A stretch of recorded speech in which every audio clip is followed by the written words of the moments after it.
Come back to the channel. Like, comment, subscribe, share it with a friend. Today we will be reacting to the producer who blew $70 million in 1 year. Let's check it out. How do you go from a $70 million net worth and co-producing arguably the most popular rap song ever, always dripping in jewelry and spotted in one of his 20 luxury sports cars, to then, just 2 years later, forced to file for bankruptcy with a net worth of negative $58,000? What was the lowest of the low? Waking up with no drugs or money or electricity in a $10 million house. People have their bottoms. I shot through the bottom and went all 100,000 leaps beyond the sea, bottom, really bad. The downfall of Scott Storch is honestly the worst I have ever covered on this channel. But you are probably wondering, how does one even blow $70 million so fast? Well, as we're about to see for Scott Storch, his downfall can all be traced back to one massive mistake. Be up for 3 days and feel like a piece of shit, feel like an animal. And I would order 4 cars, make myself feel better. In addition to his 20 deep sport car collection at his $10 million mega mansion in Miami, Scott Storch also used to own this 125-foot private yacht, nicknamed the Tiffany. However, before we can reveal the surprising amount that Scott was forced to sell his boat for on eBay once everything crashed down, how did he even get so filthy rich in the first place? Like hiring 24-hour personal blunt rollers type of rich. You had a 24-hour blunt roller on staff? Yeah, that I did. So this guy had no other job but to roll your blunts. My monthly overhead for my household and household employees was somewhere in the neighborhood of $1 million a month I was spending. Prior to becoming one of the wealthiest musicians on the planet, the truth is, Scott Storch's life was not always so lavish. Although intrigued by these big lifestyles, and by money at a young age thanks to his father, who along with being a big gambler, also had a fascination for cars and would often bring his young son Scott with him to dealerships. However, by no means was his family super rich. A middle-class kid born on Long Island but raised in South Florida. That was until his parents got divorced in 1983, forcing Scott to move to Philadelphia. When I was 15, just turning 15, I moved to Philly with my dad. And I was really getting into music. I was experiencing hip hop now in my head. Soon dropping out of high school though, and then getting kicked out of home by his dad at age 16, it was while sleeping on the floor of a garage studio in Philly when Scott's life changed forever. I joined the Roots. They were called the Square Roots at that time. You know, the band on Jimmy Fallon, Questlove, et cetera, et cetera. I didn't have much money, and I bought what they call a Fender Rhodes. This is big keyboard, they're very expensive now because it's a vintage. But at that time, I could get that for $200. Now, if you aren't familiar with the Roots, in addition to being one of hip-hop's longest-lasting bands, today you might also see them on Jimmy Fallon's late-night show as his house band. Yet, you'll notice Scott Storch is nowhere to be found, because despite joining as a keyboard player for their debut album in '93, by the year of 1999, Scott made the difficult decision to split from the band. But then, in yet another insane stroke of luck, one random night at an open mic event during his first ever trip to California, Scott's life was never the same. I ran into a girl that I knew from Philly in LA. I had lost touch with her, but it was Eve. And, she ran up to me. She was like, yo, I got a record deal with Dr. Dre. This is prior to her going with Rough Riders. And she's like, yo, you were always really cool to me. I want to take you to meet Dre. But I had no music with me whatsoever, so I didn't know what I was going to play him. All I had was, my fingers. He sits me down. He's like, I heard you good at them keys. I start playing for him and this and that. He's real quiet and just listening. I'm like, nothing's coming from this. I'm gonna go home sad today.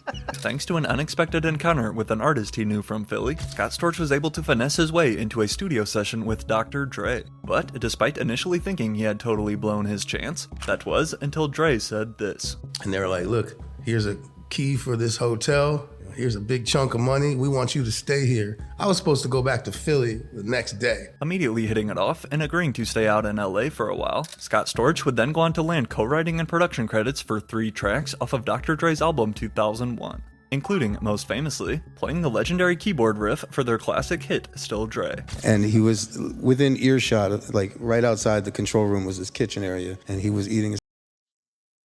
Man, I just want to say one thing. A lot of people, when they're in a situation right there where they get a chance and somebody give them a lot of money, give them a place to stay, a lot of people get that money and they forget what the goal was. So they'll start, living a different lifestyle, living a lifestyle that they don't really have yet. And, a lot of people get caught up in that lifestyle and they blow that moment. But, just saying, man, if y'all ever get that chance, hey, always remember what that goal was. Why you do what you do.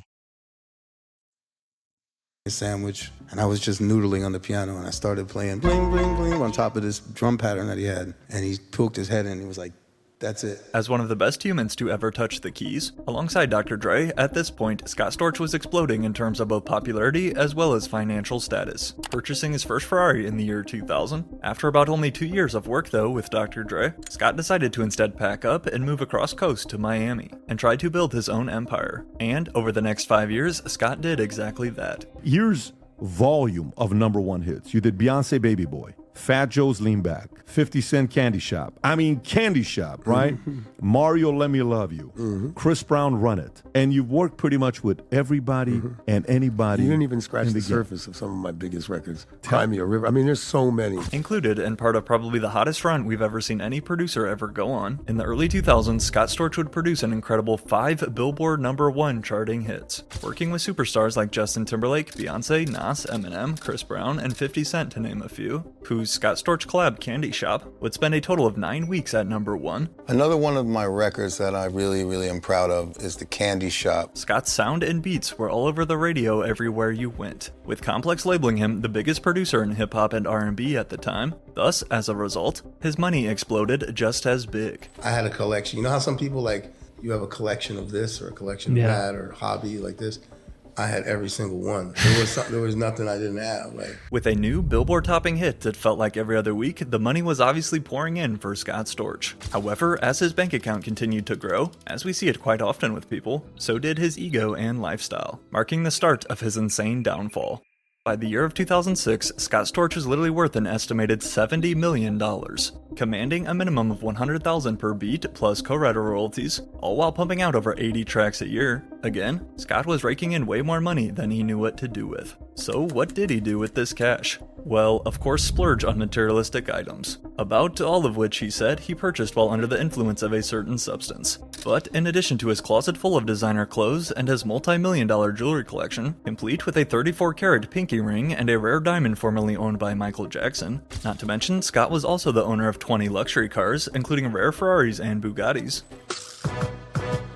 And over here, we have the Mercedes McLaren SLR. And over here is Old Faithful Phantom, which I'm on my 4th one right now. This is the Aston Martin Vanquish S, probably one of my favorite cars. He dropped a slight $20 million on a private yacht to match right up with his own private jet. He lived in a $10 million mega mansion on Miami's exclusive Palm Island. And despite living right down the road from Diddy, Scott at least claims that he never saw anything too crazy. And we were cool, like, you know, we were like comrades, so to speak, like real, cool. I was invited to all the parties and this and that, but I wasn't staying late at those parties. You know, my house was more like the Wolf of Wall Street type of vibes. It wasn't like, I don't know, there was no weird shit going on, but I didn't really see any weird shit at Diddy's because it was just, to me, it seemed like everybody was having a great time and he was the provider of an amazing event that everybody wanted to get into. But just when he thought that Scott's spending habits could not possibly get any worse, then when we consider his entire staff of employees he held on payroll, which again was at least another $1 million every month. like my financial manager walked away from me back in the day. He said, "You're unmanageable." Why? Were you going crazy? I was spending so much money. But look, you're still here. I Yay. had fun. There were warning signs early on that a crash and burn was in the future, said his former manager. But as long as Storch kept making hits, he could sustain his outrageous purchases. Yet another one of these purchases included a brand new Maybach for his girlfriend at the time, Paris Hilton. As besides dating Lil' Kim in 2004 for a few months, and then even a quick run with Kim Kardashian, who was actually working as Paris Hilton's assistant back then. Was it true? Was Kim K Paris's assistant? Yeah, or she used to sleep in my guest room. And then some weird shit happened. I'm not gonna say what happened, and then she made it to the master bedroom. So, man, it sounds like how Scott Storch was living. You know what I'm saying? It's similar to the guys that I done seen, you know what I'm saying, doing that, street pharmacists. When they out there doing what they do to get their money. And, that money come fast. And the faster the money come, the easier it is to just blow money. Because you always look at it as, oh, man, I get it right back. I buy this and I go get that money right back. until one day that money don't come back, or you know what I'm saying, it just don't be your lucky day.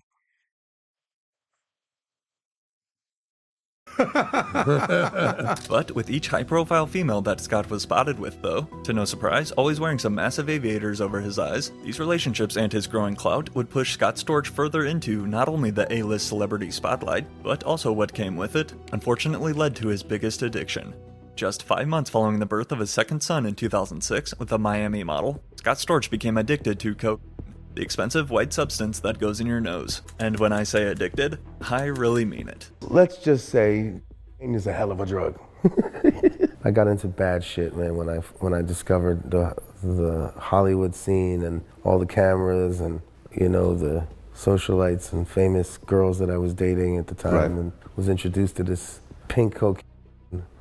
And it just all went bad. Due to Scott's newfound love for the snowy powder, one of the hottest streaks we had ever seen by a producer had quickly took a turn for the absolute worst. Now, according to Billboard, Storch first found his taste for it at a party in 2006 with a friend in Los Angeles. But then by 2006, his addiction was full-blown. However, it wasn't just the drugs alone why he crashed down. For me, it was the combination of coke and women, Scott admits looking back. You feel everything so much when you're on that, and you find yourself falling in love every night. You want to screw a girl like 20 times a night, and these girls want to go skiing all night long. Then, suddenly it's 3 o'clock in the afternoon and you have 6 things on your schedule. But you're not going to show up to them because you're a fucking train wreck. It's not drugs, to put it bluntly, it's putting drugs together, okay?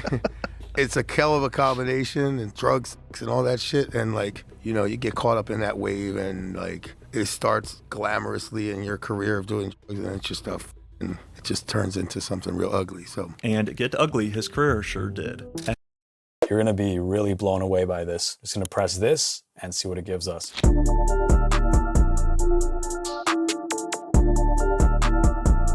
As, despite claiming that he would be linking up with Jay-Z to work on his next album, while sitting in his Lamborghini, it was Fat Joe's 2006 hit Make It Rain, produced by Scott, which would prove to be his last successful song for a very long time. And in fact, this would prove to be Scott's last song period for many years. It was a wonderful year, recalled his former manager, but I think it was defined by the month of August. He ran into the Hollywood class, and when Scott went to Hollywood, all things changed. Continuing to fall deeper by the day, in August of 2006, Scott Storch then made the decision to step away from producing altogether. A legendary beatmaker who had once become a regular atop the charts was instead now focused on completely different priorities, mainly partying with girls. I lost the love for the music, and why I started making music was, you know, the music. It wasn't the fanfare and the glitz and the girls and the drugs. And put it this way, if there was a certain time period for over a decade where if somebody was an A-list, I probably slept with her.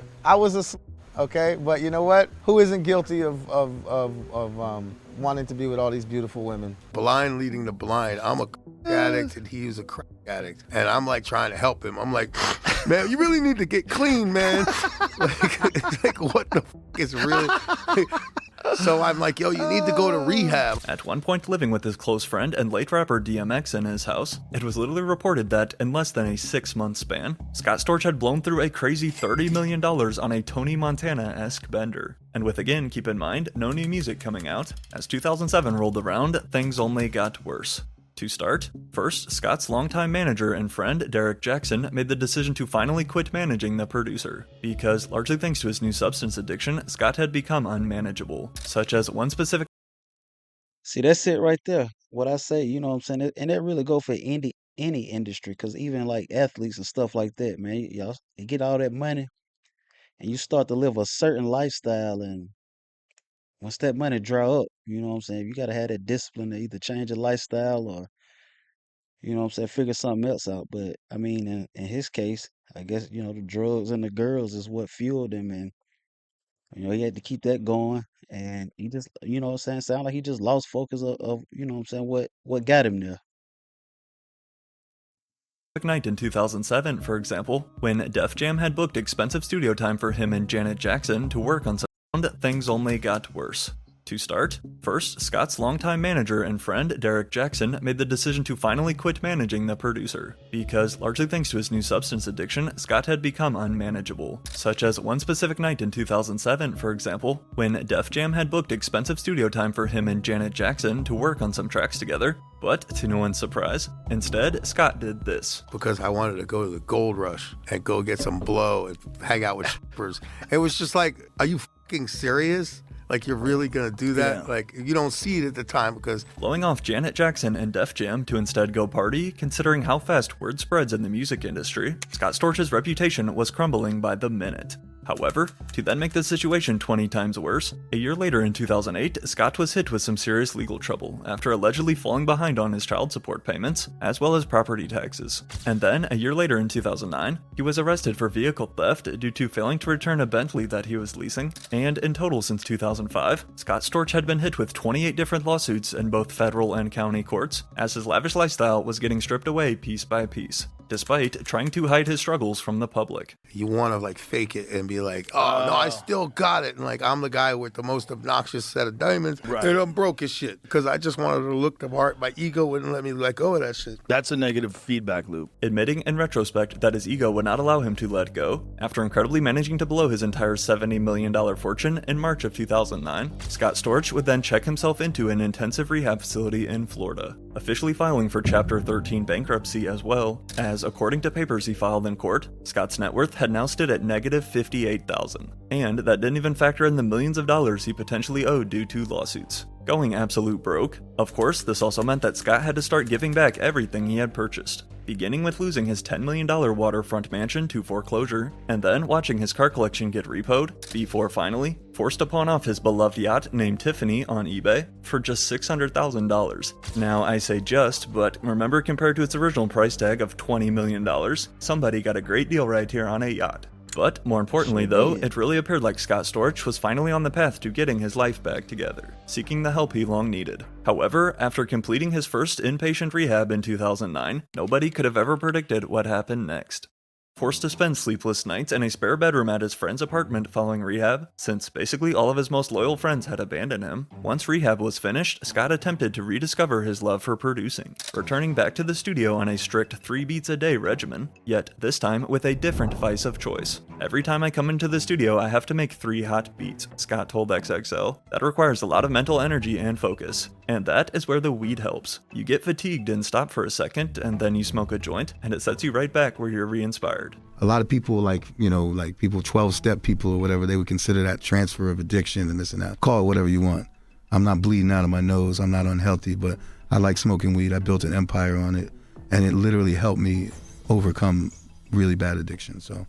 Compared to Scott's previous strategy of just railing lines nonstop, this was definitely a major improvement, with at one point even flying back out to LA to work with Dr. Dre again on Detox. A comeback was looking promising for Scott Storch. But that was until 2012, when Scott was arrested in Las Vegas for possession of coke. Yes, it was a mistake, he claimed of his relapse. I knew it was not the best place for me to be, adding, there's not one part of me that wants to wake up and fucking bleed into my sink from my nose. But whether or not he was telling the truth, just a year later in 2013, Scott was robbed on the streets of Times Square by 2 gunmen at 7 a.m. on a Tuesday morning. And with the bandits escaping with $100,000 worth of his jewelry, plus $5,000 in cash, once again, Scott's fortune took another big hit. In 2015, it was then reported that Scott Storch was filing for bankruptcy for a second time, stating that he was literally down to his last $100 of cash. Now, you would think that dropping from $70 million down to $100 would be about the biggest wake-up call in the world. But what happened to Scott next? After a nasty skiing habit zapped his entire fortune, Scott Storch was basically left with no other choice. And so, in 2015, Scott did this. Only I could make myself do it. And I just remember looking in the mirror one day and I was like, you know what? I need to fucking get my life back together. And at that moment I made a crusade to do it. Revealing that this time he had actually quit his use of the white powder for good. As a part of his new sober journey, in 2022, Scott Storch would even open his own drug rehab center in California, which, in addition to using the green plant to help patients recover, also offers music courses. I spent 8 years addicted and was able to get sober and rebuild my life, he said. Now it's my turn to help save lives with my healing rehab. It was really helpful, and for me it worked to get off of cocaine, and like, you know, I'm living proof of that shit. But while this sounded great and all, despite claiming to have rebuilt his life, was this actually true? Well, since filing for bankruptcy in 2015 for the second time, Scott Storch has been able to find his long-lost passion for producing. However, although able to land a few big songs over the past decade with new artists such as Trippie Redd, Jack Harlow, and even Ariana Grande, Scott also admits this about his return to the game. A lot of doors were closed to me, but you've got to get in where you fit. Even knowing you were once wearing the crown, you've still got to go back in the trenches. But yet, aside from continuing to play different DJ sets around different nightclubs, and aside from still releasing a new track every couple months, such as his work with BLP Kosher, however, over the past 3 years, Scott Storch has taken a major step back, now focusing on other tasks such as being a father and telling his story on Joe Rogan, and even linking up with Neon to show off his skills.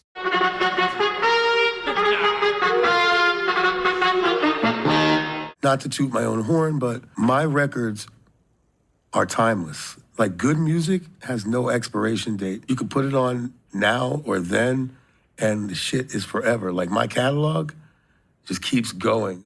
The one thing that no court can ever repossess is Scott Storch's legacy in hip-hop. But even though he did catastrophically plummet from $70 million down into bankruptcy twice, at 51 years old, Scott is proof that even if you lose everything, it's never over until you quit. How do you go from a All right, man. Y'all tell me what y'all think about that. You know what I'm saying? He was, on top of the world. $70 million, buying $20 million yachts and living in $10 million houses and stuff like that. And he said he got down to his last $100 bill. You know what I'm saying? I know that right there had to be something really painful. You know what I'm saying? But, they come with that lifestyle. And when that ego get big and things start going left, you gotta fake it. You know what I'm saying? Everybody try to fake it instead of just going on and deal with it and, you know what I'm saying, stay low and bounce back. Work on what it take to bounce back. But you know what I'm saying? Maybe he'll bounce back, maybe he'll get it together. Um, but y'all tell me what y'all think about that. Y'all like, comment, and subscribe. Talk to me.